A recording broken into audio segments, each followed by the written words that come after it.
गोवा और महाराष्ट्र में पीएम मोदी ने की रैलियां। तीसरे चरण के चुनावी प्रचार में पीएम ने झोंकी ताकत।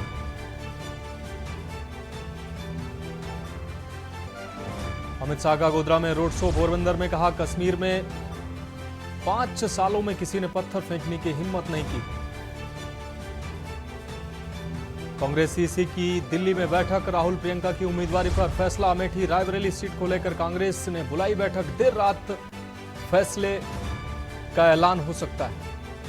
पूर्व सीएम हेमंत सोरेन को झटका। भूमि घोटाले मामले में अदालत ने अंतरिम जमानत देने से किया इनकार। अदालत से 13 दिनों की मांगी थी अंतरिम जमानत।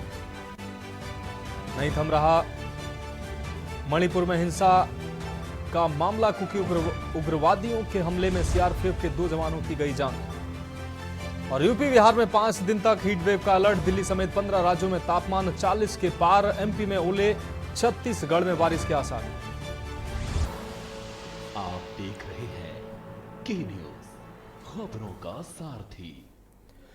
नमस्कार, देश की बात में आपका स्वागत है। मैं हूं मनोज मानस और अहम खबर से बुलेटिन की शुरुआत करते हैं। खबर फरीदाबाद से है, जहां स्टॉक मार्केट में इन्वेस्टमेंट करने के नाम पर 53,15,247 रुपए की ठगी करने वाले साइबर ठग गिरोह के 5 सदस्यों को साइबर थाना पुलिस ने गिरफ्तार किया है। इस मामले में जानकारी देते हुए ACP cyber crime Abhimanyu Goyat ने बताया कि चांद सुपारी नाम के एक व्यक्ति द्वारा दी गई शिकायत पर साइबर थाना पुलिस ने एफआईआर नंबर 36 दर्ज करते हुए जांच को आगे बढ़ाया। तो 5 साइबर ठगों को गिरफ्तार करते हुए साइबर थाना पुलिस ने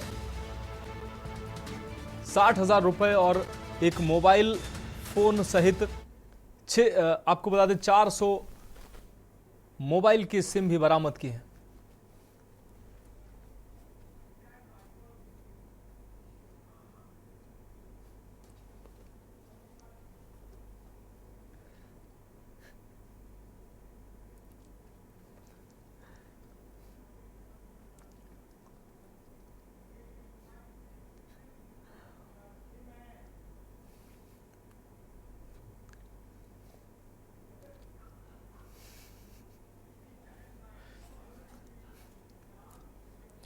तो देश की बात में अब मध्य प्रदेश की खबरों का रुख करते हैं। विदिशा जिले की तहसील 11 के ग्राम मनोरा में जिला निर्वाचन अधिकारी बुद्धेश कुमार वैद्य, पुलिस अधीक्षक दीपक कुमार शुक्ला के द्वारा आगामी लोकसभा चुनाव के मद्देनजर मतदान केंद्रों का औचक निरीक्षण किया गया।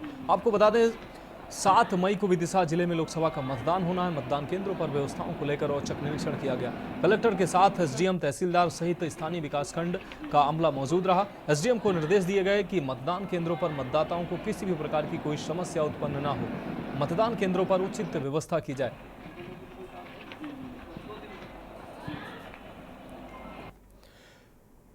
अगली खबर भोपाल से है, जहां डिप्टी सीएम राजेंद्र शुक्ला ने कम मतदान पर मीडिया के सामने अपनी बात रखी। उन्होंने कहा कि किसानों की फसल कटाई, शादी और लगन का सीजन, गर्मी की वजह से वोटिंग का प्रतिशत गिरा है, लेकिन अब आने वाले चरण में वोटिंग प्रतिशत बढ़ेगा। वहीं वोटिंग प्रतिशत कम होने पर मंत्रियों पर कार्रवाई पर बोले कि काम में जब कमजोरी आती है तो आवश्यक कार्रवाई भी होती है।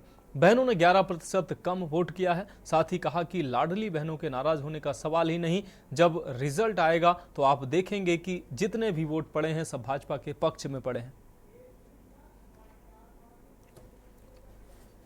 पिछले बार 69% नहीं हुई थी, 60% हुई थी। 60%। इस बार 48% नहीं है, 49.5% है। तो मतलब आप ये मान सकते हैं कि 10-10.5% वोट घटा है। और ये वोट घटने का कारण एक तो कांग्रेस पार्टी में भी एक निराशा थी, उनके अंदर उदासीनता थी, तो कांग्रेस के भी लोग कोई दिखे नहीं उधर। दूसरा, कटाई अपने पीक पर थी, खेती का समय जो होता है, और लगन हमारे विंध्य क्षेत्र में जनेऊ संस्कार जो होता है व्रतबंध, उसकी बहुत बड़ी लगन थी। तो उसके कारण पूरे रिश्तेदार एक दूसरे अपना गांव छोड़ के दूसरे के यहाँ, तो वो भी एक बड़ा रीज़न रहा है। और गर्मी भी एक अपना कारण रहा है। तो कुल मिला के ये एक फैक्टर रहा। पिछले बार मई में वोटिंग हुई थी, तो मई में कटाई समाप्त हो गई थी, लगन समाप्त हो गया था, और सिर्फ गर्मी का फैक्टर था। और कांग्रेस और भाजपा में थोड़ा ऐसा लगता था कांग्रेस वालों को भी कि हम लड़ाई में हैं, तो वो लोग भी काफ़ी दौड़ भाग कर रहे थे। इस बार कांग्रेस के लोगों में अंदर उनको मालूम है कि हम मोदी जी की लहर में कांग्रेस कहीं लड़ाई में नहीं है, तो उनके जो कार्यकर्ता ग्राउंड लेवल पे हैं, एक तो बड़ी संख्या में लोगों ने कांग्रेस छोड़ के भाजपा में आ गए, कुछ लोग कांग्रेस छोड़ भाजपा में भले नहीं आए लेकिन कांग्रेस से इस्तीफा दे दिए। तो जो एक लड़ाई वाला स्थिति थी वो दिख नहीं रही थी, तो इसलिए वोटिंग का परसेंटेज इन 3-4 कारण रहे हैं जिसके कारण 49.5% है, और वो हमें लगता है कुछ और भी कलेक्ट हो जाएगा तो 50 के करीब पहुंचेगा, तो 10% का गिरावट है। ऐसे ही सतना में पिछली बार 70% वोट पड़ा था, इस बार 62% पड़ा, 61 पॉइंट कुछ है, तो 8.5-9% वहाँ भी घटा है। और यही ट्रेंड जो आए हैं यही मुझे कारण समझ में आता है। अब रुक करते हैं अगली खबर का। कांग्रेस के पूर्व विधायक कुणाल चौधरी का कहना है कि मध्य प्रदेश में लाडली बहनों ने बीजेपी को नकार दिया है। कुणाल ने आंकड़ों का हवाला देते हुए कहा कि 2019 में हुई वोटिंग प्रतिशत के मुकाबले 2024 में महिलाओं ने कम वोट देकर ये साबित कर दिया है कि वो बीजेपी की झूठी घोषणाओं और वादों पर भरोसा नहीं करती हैं।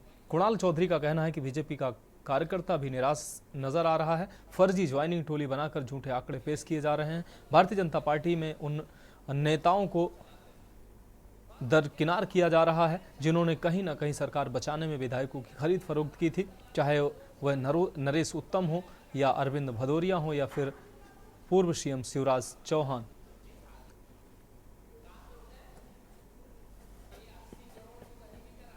क्योंकि देश के लोकतंत्र पे लोगों का भरोसा घट रहा है, वो सत्ता जो झूठ बोल के बार बार आ रही है उनसे निराशा है, और भारतीय जनता पार्टी जो हर बात पे फर्जी बात है, मतलब मैं तो कहूंगा फर्जी पार्टी। जैसे पहले 2014 में फर्जी वादे करे थे, 2 करोड़ रोजगार, काला धन, 15 लाख, 400 की गैस की टंकी को 200 करने की बात, पेट्रोल डीजल 50 करने की बात, डॉलर की कीमतें कम करने की बात, किसान की आय दुगनी और लागत आदि करने की बात, वो भारतीय जनता पार्टी की जो फर्जी बातें कि मतलब फर्जी पार्टी की फर्जी बातें। और जिस तरीके से मैं पिछले 2-3 साल मतलब 1 साल से देख रहे हैं, 6 महीने से, कभी इतनी बातें करेंगे कभी उतनी करेंगे।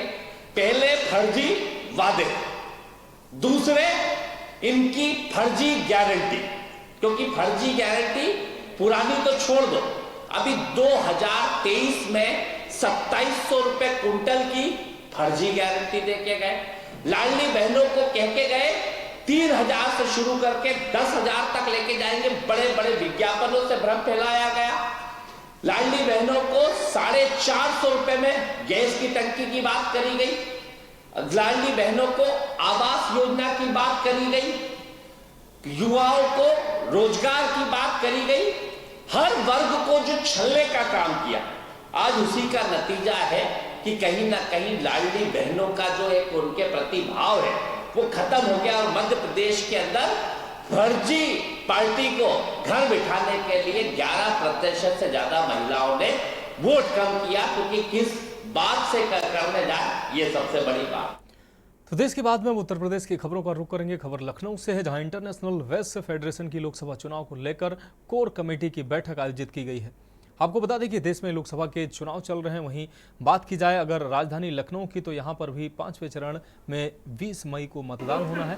इसको लेकर भारतीय जनता पार्टी लगातार तैयारियों में जुटी हुई है। इस दौरान इंटरनेशनल वेस्ट फेडरेशन के बैनर तले संकल्प लिया गया कि इस बार एनडीए समर्थित प्रत्याशी को बड़ी जीत दिलाने का दावा किया गया। कहा कि पूरा वैश्य समाज भारतीय जनता पार्टी के साथ है, हमेशा से ही ये समाज बीजेपी के साथ रहा है और आगे भी रहेगा। आज बैठक का लक्ष्य रहा कि मतदान प्रतिशत कैसे बढ़ाया जाए और मतदाताओं को कैसे जागरूक करना है। इन सभी मुद्दों को लेकर वैश्य समाज ने एकजुटता दिखाई है।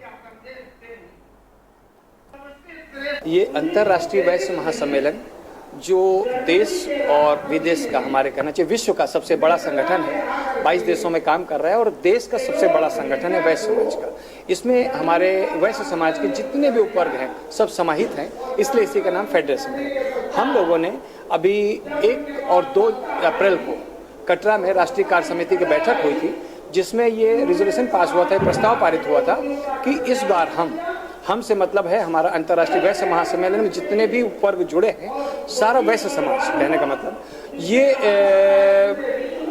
जो राष्ट्रवाद को समर्पित है और जो सनातन के लिए काम कर रही है, ऐसी पार्टी को हम पूरी तरह से सपोर्ट करेंगे और 100% वोट डालेंगे और अपने आसपास के 5 घरों को और प्रेरित करेंगे कि वोट जो है राष्ट्रवाद को समर्पित और सनातन को समर्पित दल को हम वोट करें। ये हमारा वैश्य समाज जो है वो इंडिया नहीं, पूरे देश का सबसे बड़ा, पूरे विश्व का सबसे बड़ा ये संगठन है।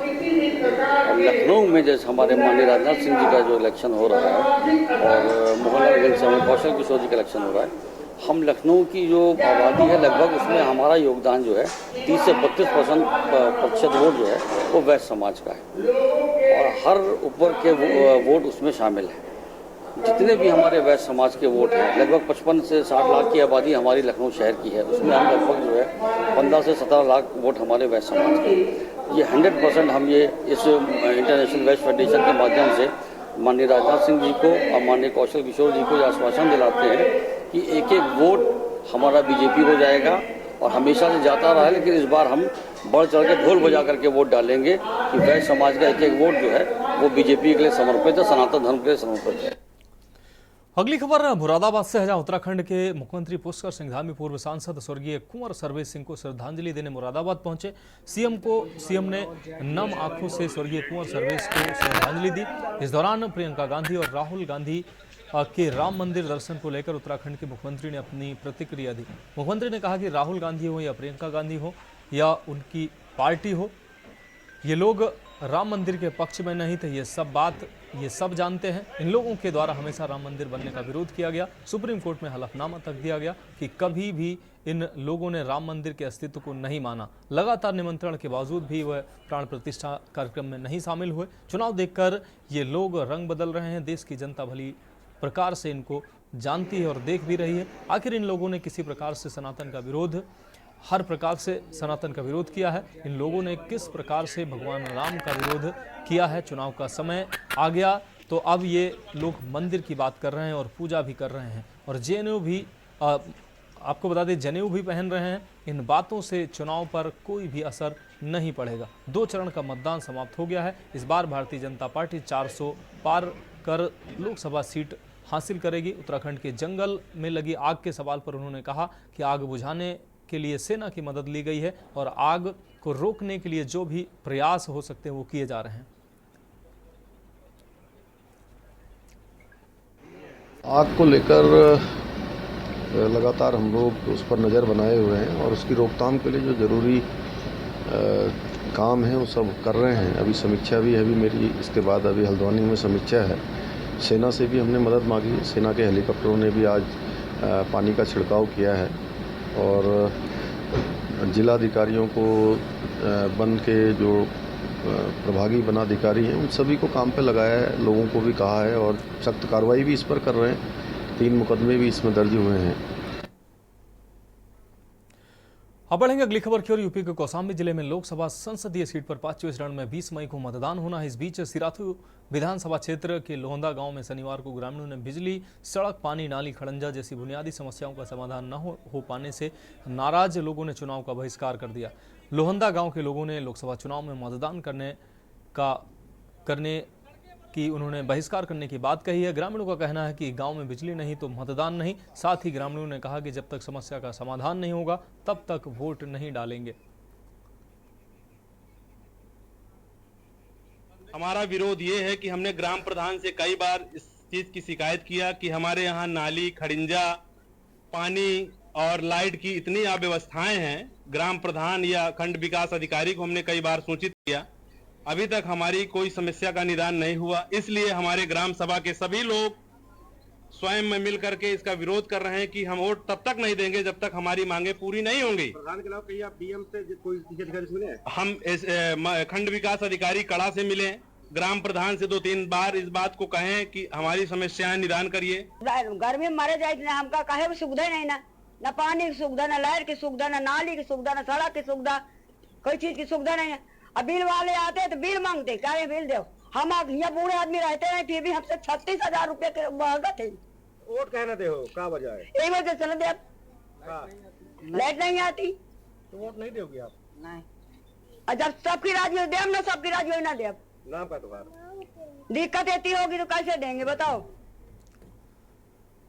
अब रुक करेंगे अगली खबर का। खबर लखनऊ से है, जहां यूपी सरकार में कैबिनेट मंत्री संजय निषाद ने प्रेस कॉन्फ्रेंस की। इस दौरान मंत्री संजय निषाद ने सपा पर जमकर हमला बोला। आपको बता दें, उन्होंने कहा कि सबका साथ सबका विकास का नारा हमने दिया। किसान आज जान रहा है कि हमें कमल खिलाना है, विपक्ष कहीं नहीं दिख रहा है। ये जानते हैं कि इनका हारना तय है। इस्लाम में ये बौखलाए हुए हैं। हम कन्नौज और मैनपुरी भी जीतेंगे। समाजवादी पार्टी का इतिहास गुंडों का इतिहास रहा है और माफिया गुंडे इस पार्टी में हैं। ये गुंडे, समाजवादी पार्टी के गुंडों ने मेरे ऊपर हमला किया है, इसका जवाब जनता जरूर देगी। समाजवादी पार्टी के गुंडों ने संत कबीर नगर में बहुत कहर ढाया है। समाजवादी पार्टी के राष्ट्रीय अध्यक्ष अखिलेश यादव से मैं कहना चाहता हूं कि ऐसे गुंडों पर लगाम लगाएं, नहीं तो समाजवादी पार्टी समाप्तवादी पार्टी बन जाएगी।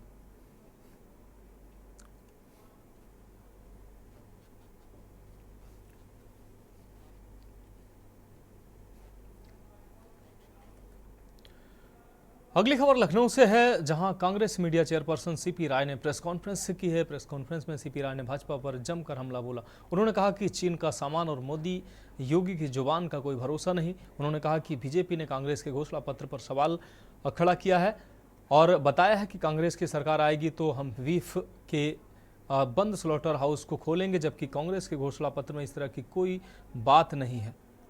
10 सालों में बीजेपी की सरकार में सबसे ज्यादा बीफ एक्सपोर्ट, आपको बता दें, एक्सपोर्ट हुआ है। साथ ही कहा कि प्रधानमंत्री कांग्रेस के घोषणा पत्र से घबराए हुए हैं। उन्होंने शुरू किया है। कल भी आप लोग आए थे और कल आराधना मिश्रा मोना जी ने कल प्रेस ये ब्रीफिंग किया था। हम लोगों ने अब ये तय किया है 2 चीजें। एक तो मोदी जी या योगी जी जिस शहर में जहां कहीं सभाएं करने जा रहे हैं, हमारा जो दिल्ली का मीडिया डिपार्टमेंट है और जयराम रमेश जी, वो जिस शहर में जा रहे होते हैं उसके एक दिन पहले वो सवाल पूछते हैं कि उस शहर में आपने पहले क्या कहा था और क्या क्या किया है आपने, और उस शहर की क्या क्या समस्याएं हैं जो लंबित हैं 10 साल के बाद भी, वो सवाल पूछते हैं।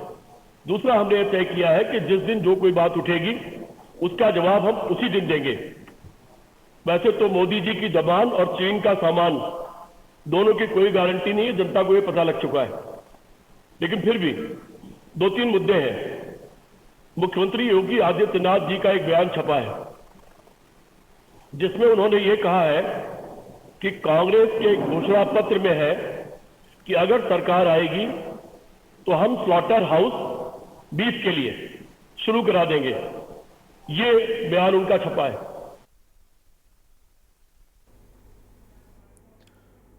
अब बढ़ेंगे अगली खबर की ओर। यूपी बोर्ड की इंटरमीडिएट परीक्षा में राज्य की टॉप 10 सूची में जगह बनाने वाली रियाज इंटर कॉलेज की छात्रा सलोनी सिंह व जिले की टॉप 10 सूची में जगह बनाने वाली मिसवा फातिमा व रूबी देवी के सम्मान में विद्यालय में कार्यक्रम आयोजित किया गया। कार्यक्रम में मुख्य अतिथि के रूप में जिला विद्यालय निरीक्षक सच्चिदानंद यादव मौजूद रहे। कार्यक्रम में कॉलेज की छात्राओं ने स्वागत गीत गाकर मुख्य अतिथि का स्वागत किया। इस दौरान कॉलेज के छात्र छात्राओं ने कविता, गीत, नज्म आदि प्रस्तुत किया। इस मौके पर मुख्य अतिथि विद्यालय निरीक्षक सच्चिदानंद यादव ने बच्चों को प्रमाण पत्र देकर उनको सम्मानित किया।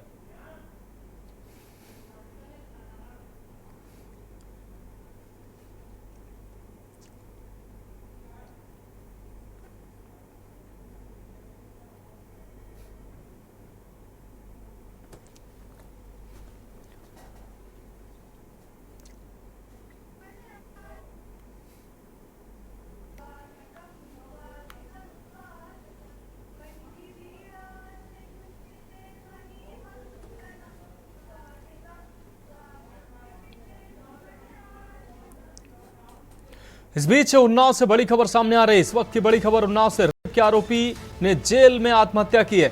उत्तर प्रदेश के उन्नाव से इस वक्त की बड़ी खबर, रेप के मुकदमे में जेल में बंद आरोपी ने फांसी लगाई है। बैरक के पंखे से गमछे से लटक कर आत्महत्या की है। तो उन्नाव से इस वक्त की बड़ी खबर, रेप के आरोपी ने जेल में आत्महत्या की है। रेप के मुकदमे में जेल में बंद आरोपी ने फांसी लगाई है। आपको बता दें, बैरक में पंखे से लटक कर आत्महत्या की है। तो इस वक्त की यह बड़ी खबर उन्नाव से अपने दर्शकों को दिखा रहे हैं। जेल में आत्महत्या से जेल प्रशासन में हड़कंप मच गया है। जेल प्रशासन ने 100 को पोस्टमार्टम के लिए भेजा है। इस वक्त की यह बड़ी खबर उन्नाव से आपको दिखा रहे हैं। रेप के आरोप में 13 अप्रैल से जेल में बंद था आरोपी और आज आरोपी ने पंखे से लटक कर आत्महत्या की है। उन्नाव से इस वक्त की यह बड़ी खबर अपने दर्शकों को दिखा रहे हैं। उन्नाव जिला कारागार का यह पूरा मामला है। तो रेप के आरोपी ने जेल में आत्महत्या की है। उन्नाव से यह खबर।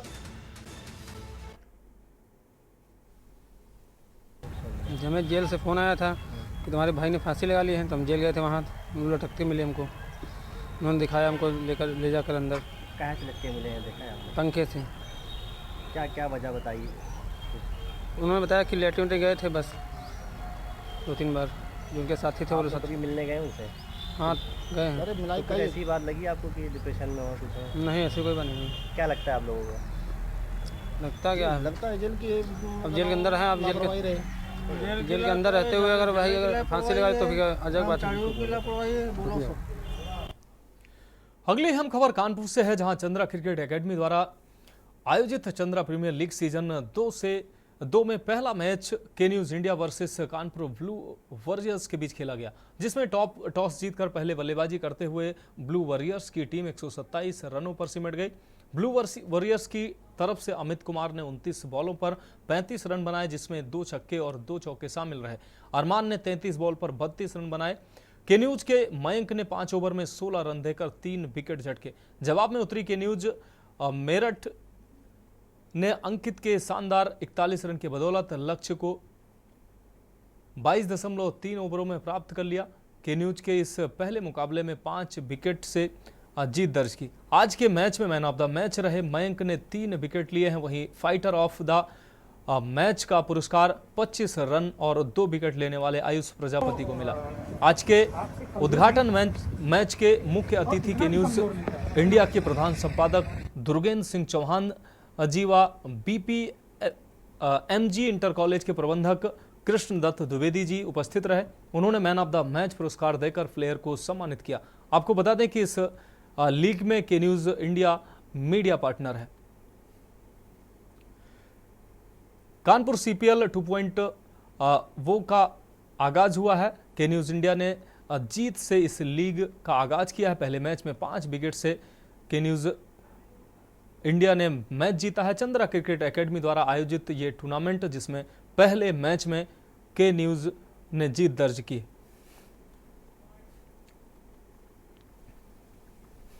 हिमांशु, नीरज, इनको कई नामों से हम लोग जानते हैं, लेकिन ये उत्तरवत हैं और एक बहुत बेहतरीन खिलाड़ी भी है। और हमारे साथ मंच पे बैठे हुए बीपीएमजी इंटर कॉलेज प्रबंध तंत्र के कर्ता धर्ता मुखिया आदरणीय गुरुजी, मैं उनको सर्वप्रथम प्रणाम करता हूं। और अभी चर्चा ही हो रही थी, एक लंबे अंतराल के बाद यहाँ फिर एक बार आने का अवसर मिला है। इसके लिए सीपीएल का जो आयोजक मंडल है, आप सब खिलाड़ी, आप सबका बहुत आभारी हूँ कि आपने ये बेहतरीन अवसर मुझे, मेरे जैसे एक सामान्य व्यक्ति को दिया है। और मैं आज चर्चा कर रहा था इस ग्राउंड के बारे में, जब पिछली बार मैं इस लीग की शुरुआत में आया था, तो आज बहुत कुछ बदला हुआ मुझे नजर आ रहा है। ऐसा लग रहा है कि हम कोई किसी अंतर्राष्ट्रीय ग्राउंड में मौजूद हैं। ऐसा कहीं एहसास नहीं हो रहा कि ये कानपुर से 20-22 किलोमीटर 15 किलोमीटर दूर एक मंदना, हालांकि मंदना सिटी ही है, सिटी का हिस्सा है, लेकिन जिस तरीके से आदरणीय गुरुजी ने इस एकेडमी की परिकल्पना की और हिमांशु और उनकी टीम ने, नीरज जिनको आप जानते हैं नीरज सर के नाम से, उन्होंने इसको जिस तरीके से साकार किया है, ये एक अद्भुत प्रयास है। अब रुक करेंगे अगली खबर का। भीषण गर्मी के चलते कानपुर चिड़ियाघर में जानवरों के लिए विशेष इंतजाम किए गए हैं। हालांकि इस भीषण गर्मी में जानवर अपने बिलों और घरों से बाहर नहीं दिख रहे हैं। दरअसल कानपुर का चिड़ियाघर बहुत ही लोकप्रिय है, पिकनिक स्पॉट्स के रूप में जाना जाता है। घूमने और छुट्टियां मनाने के लिए विशेष यहाँ सुविधा है, लेकिन भीषण गर्मी के चलते जानवर अपने घरों से बाहर नहीं निकल रहे हैं, जिससे दर्शकों की काफ़ी कमी हुई है। इस संबंध में वन अधिकारी प्रशासन नावेद इकराम ने बताया कि गर्मी के चलते जानवरों के लिए टेम्परेचर को घटाने की व्यवस्था की गई है। वहीं कहीं कूलर तो कहीं फव्वारे की व्यवस्था की गई है ताकि किसी भी जानवर को कोई समस्या न हो। इसके साथ ही आने वाले दर्शकों के लिए भी जगह जगह पंखे लगाए गए हैं। इस वक्त मैं मौजूद हूँ कानपुर के जू प्राणी घर में मौजूद हूँ और हमारे साथ नाविद इकराम जी मौजूद है। जिस वक्त ग्रीष्म गर्मी पड़ रही है, जानवरों को किस तरह से खान पान में दिया जा रहा है, क्या उनका बीच बचाव कर रहा है, उससे बात कर लेते हैं कि नाविद जी से पता कर लेते हैं क्या इस बार चिड़ियाघर में क्या क्या तैयारी कर रही है। सर ये बताइए कि जो जू में इस बार गर्मी पड़ रही है तो किस तरह से उनका खान पान किया जा रहा है, क्या उनकी विशेष रह रही है? हाँ, जैसे अब गर्मी बढ़ती जा रही है, ज़्यादातर हम बाड़ों में कूलर का प्रबंध कर रहे हैं, कूलर चल रहे हैं और जो फील्ड्स हैं उसमें रेन गन का इस्तेमाल कर रहे हैं, शावर लगे हैं। और खान पान में भी फ़र्क किया गया है। जो कार्निवोर्स हैं जैसे टाइगर है, लायन है, उनका मीट थोड़ा कम कर दिया जाता है इस मौसम में। और जो जैसे हिमालयन भालू है उसको हम आइसक्रीम देते हैं। और बाकी जैसे हमारे डॉक्टर्स बदलाव करने के लिए कहते हैं, वो खान पान में बदलाव करते हैं। जिस तरह पिछली बार गर्मी जो पड़ रही थी, इस बार ज़्यादा गर्मी पड़ रही है, इसके अलावा और क्या उनके लिए स्पेशल देख रेख करी जा रही है? देखिए, मेन विशेष ध्यान हमारा इसी पर रहता है टेम्परेचर का मेंटेन रहे। और जैसे टेम्परेचर बढ़ रहा है तो हम कोशिश करते हैं उनके बाड़ों में टेम्परेचर थोड़ा डाउन कर सकें ताकि उनको कोई उसमें परेशानी ना हो। बाड़ों के अंदर कूलर की व्यवस्था करी गई जानवरों के लिए, किस तरह से उनका मौका कर रहे हैं? हाँ, कूलर चल रहे हैं, आप जाके देखेंगे अभी उसमें जितने भी इनके हाउस हैं सब में कूलर लगे हैं। और जो फील्ड में हैं एनिमल्स जो बाड़े में जैसे बाहर हैं तो उनके लिए भी हम रेन गन चला रहे हैं। जिस तरह से नाविद इकराम जी ने बताया कि बाड़ों के अंदर टेम्परेचर देखा जाए, टेम्परेचर कम किया जाता है, साथ ही उनके अंदर बाड़ों के अंदर कूलर भी लगाया जा रहा है और उनके खान पान में देख दिखाव कराया जा रहा है।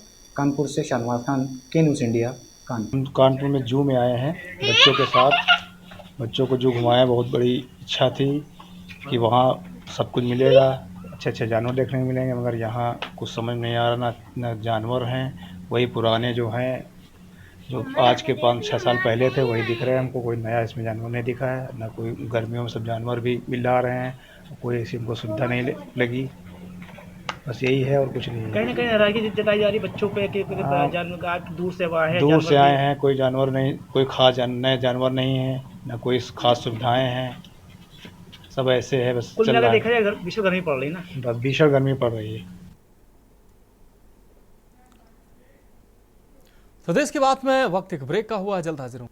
ब्रेक के बाद देश की बात में एक बार फिर से आपका स्वागत है। अब रुक करते हैं उत्तराखंड की खबरों का। उत्तराखंड संस्कृत बोर्ड परीक्षा का परिणाम जारी हुआ है, जिसमें पूरे प्रदेश में भुवनेश्वरी संस्कृत विद्यालय के छात्र आयुष ममगई ने उत्तर मध्यमा 12वीं में 91% अंकों के साथ प्रदेश में टॉप किया है। वहीं पूर्व मध्यमा 10वीं में विद्यालय के 5 छात्रों ने टॉप 10 में स्थान पाया, जिसमें शशांक ने 5वां, आदित्य गैरोला व श्रेयांश ने संयुक्त रूप से 6वां, आदित्य थपलियाल और दिव्यांश थपलियाल ने संयुक्त रूप से 8वां स्थान प्राप्त किया। इस मौके पर जहां विद्यालय में उत्साह का माहौल रहा, वहीं अभिभावकों ने भी छात्रों के प्रदर्शन पर खुशी जताई।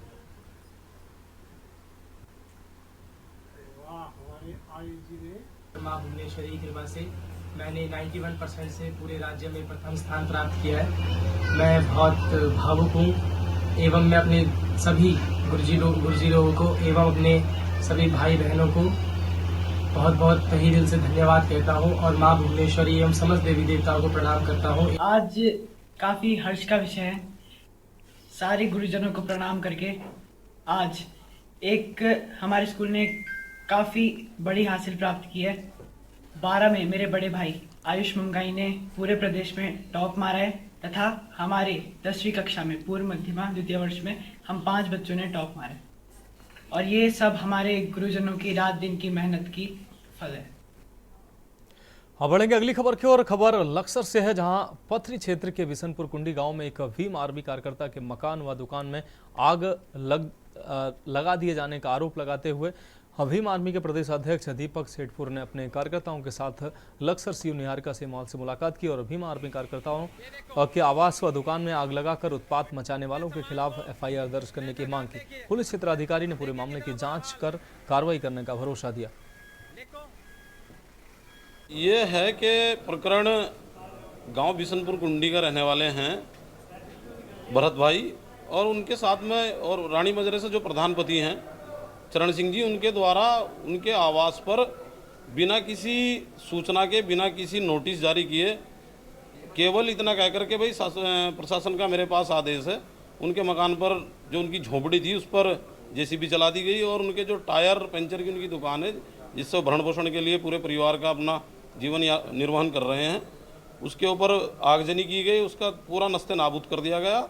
और उसी प्रकरण को लेकर के आज भीम आर्मी जय भीम संगठन के सभी लोग माननीय क्षेत्राधिकारी जी से मुलाकात करने के लिए आए थे कि इसमें अभियोग पंजीकृत कर जल्द से जल्द उचित कार्रवाई की जाए। रुक करेंगे अगली खबर का। उत्तराखंड प्रदेश में लोकसभा चुनाव संपन्न होने के बाद अब उपचुनाव कराने की तैयारियां शुरू हो चुकी हैं। मंगलौर विधानसभा सीट पर होने वाले उपचुनाव के लिए सभी दल चुनावी समीकरण जोड़ने में जुट गए हैं। हरियाणा सरकार में पूर्व कैबिनेट मंत्री रहे करतार सिंह भड़ाना ने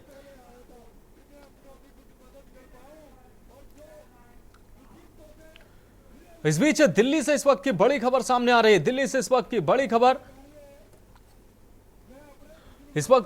खबर दिल्ली से सामने आ रही है। कांग्रेस सीईसी की बैठक खत्म हुई है। तो दिल्ली से इस वक्त की बड़ी खबर, कांग्रेस सीईसी की बैठक खत्म हुई है। अमेठी बैठक में अमेठी रायबरेली सीट पर चर्चा नहीं हुई है।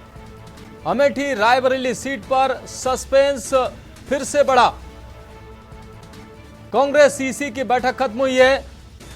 उम्मीद जताई जा रही थी कि इस बैठक में रायबरेली और अमेठी सीट पर कुछ फैसला सामने आ सकता है, लेकिन खबर सामने आई कि बैठक में रायबरेली और अमेठी सीट पर चर्चा नहीं हुई है। अमेठी और रायबरेली सीट पर सस्पेंस एक बार फिर से बढ़ा है। तो कांग्रेस सीईसी की बैठक खत्म हुई है और इस बैठक में भी रायबरेली और अमेठी पर फैसला नहीं हुआ। इस वक्त की बड़ी खबर दिल्ली से सामने आ रही है। कांग्रेस सीईसी की बैठक खत्म हुई है और इस बैठक में यह उम्मीद जताई जा रही थी कि राहुल और प्रियंका को अमेठी और रायबरेली से उम्मीदवार घोषित किया जा सकता है। अमेठी और रायबरेली से का सस्पेंस जो है वो खत्म हो सकता है, लेकिन जो खबर निकलकर सामने आई है उसमें यह बताया जा रहा है कि सीईसी की बैठक में अमेठी और रायबरेली पर कोई चर्चा नहीं हुई है। फिलहाल अमेठी और रायबरेली सीट पर सस्पेंस बना रहेगा। अमेठी और रायबरेली सीट पर सस्पेंस एक बार फिर से बढ़ा है।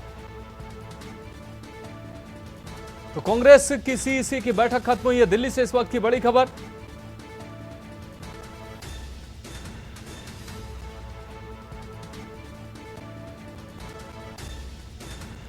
तो कांग्रेस सीईसी की बैठक खत्म हुई है। दिल्ली से इस वक्त की बड़ी खबर। बैठक में अमेठी रायबरेली सीट पर चर्चा नहीं हुई है। ये उम्मीद जताई जा रही थी कि इस बैठक में चर्चा होगी और अमेठी और रायबरेली सीट से सस्पेंस खत्म होगा, लेकिन जैसा कि जानकारी आ रही कि सीईसी की बैठक में अमेठी और रायबरेली सीट की कोई भी चर्चा नहीं हुई है। अब एक बार फिर से अमेठी और रायबरेली सीट पर सस्पेंस बरकरार रहेगा।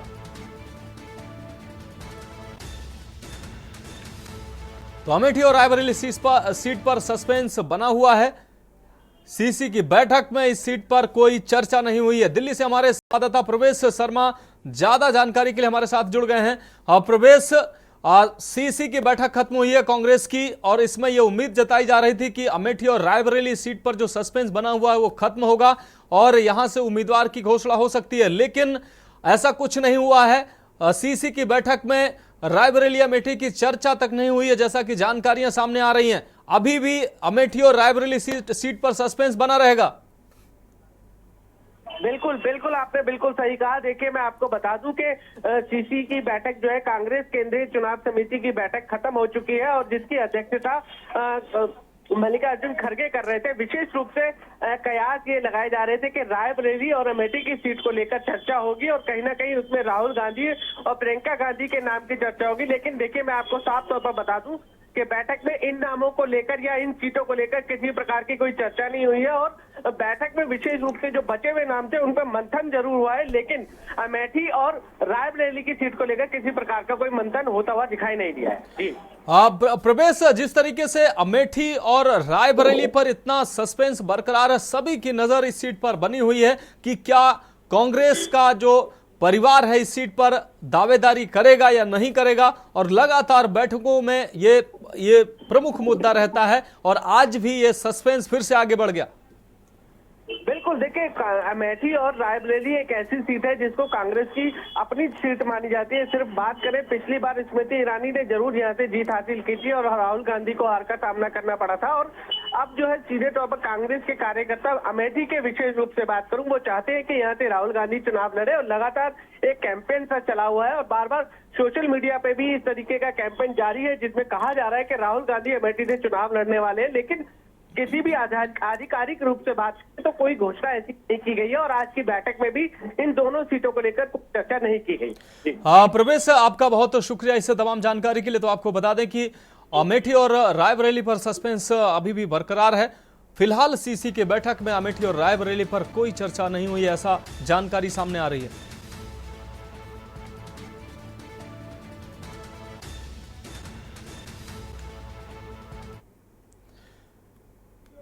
अब रुक करते हैं अगली खबर का। खबर रामनगर से, जहां उत्तराखंड में लोकसभा चुनाव के लिए हुए मतदान के बाद पौड़ी गढ़वाल लोकसभा सीट से कांग्रेस प्रत्याशी गणेश गोदयाल रामनगर रानीखेत रोड स्थित पार्टी कार्यालय पहुंचे, जहां कांग्रेस के वरिष्ठ नेता एवं पूर्व विधायक रणजीत सिंह रावत के अलावा सैकड़ों कांग्रेस कार्यकर्ताओं ने उनका जोरदार स्वागत किया। इस दौरान कांग्रेस प्रत्याशी गणेश गोदयाल ने चुनाव को लेकर पार्टी कार्यकर्ताओं की एकजुटता व मेहनत के लिए कार्यकर्ताओं का जहां एक और आभार व्यक्त किया, तो वहीं उन्होंने उत्तराखंड के साथ ही सभी पौड़ी गढ़वाल लोकसभा क्षेत्र की जनता का भी आभार व्यक्त किया। पूरे उत्तराखंड के 5 सीटों पर जितने भी मतदाता हैं सबका धन्यवाद ज्ञापित करता हूं। उनके खिलाफ शिकायत दर्ज की थी, उनका मकसद मेरे चुनाव को प्रभावित करना था। सबसे पहली बात कि उस भवन से या उस संपत्ति से मेरे परिवार का या मेरे दूर या नज़दीक के किसी रिश्तेदार का कोई लेना देना, कोई संबंध नहीं है। नंबर 1 बात, संपत्ति किसी मेरे जानकार की है जो वीरों खाल के रहने वाले हैं, बिस्ट उनकी है और उनके साथ कभी कभी मेरा वहाँ आना जाना होता है। इसमें सच्चाई है, इसमें कोई ऐसी बात नहीं है। लेकिन उनका जो कथन था वो पूरी तरह से असत्य है। उनका ये कथन कि वहाँ गैर कानूनी लकड़ी है, ये पूरी तरह से शायद असत्य है और मैंने उन्हें चुनौती दी कि वो इसको साबित करें। मैंने FIR दर्ज की, उन्हें परसों शायद बुलाया गया था, उन्होंने मेडिकल लगाया कि मैं बीमार हूँ इसलिए मैं आने में असमर्थ हूँ। मुझे पुलिस विभाग द्वारा बताया गया कि शिकायत जिसके खिलाफ आपने शिकायत की है उन्होंने ये अवगत कराया है कि उनकी तबीयत ठीक नहीं है और वो फिलहाल नहीं आ सकते हैं। तो देश की बात में अभी के लिए मेरे साथ इतना ही, मुझे दीजिए इजाजत और आप देखते रहिए के न्यूज़ इंडिया।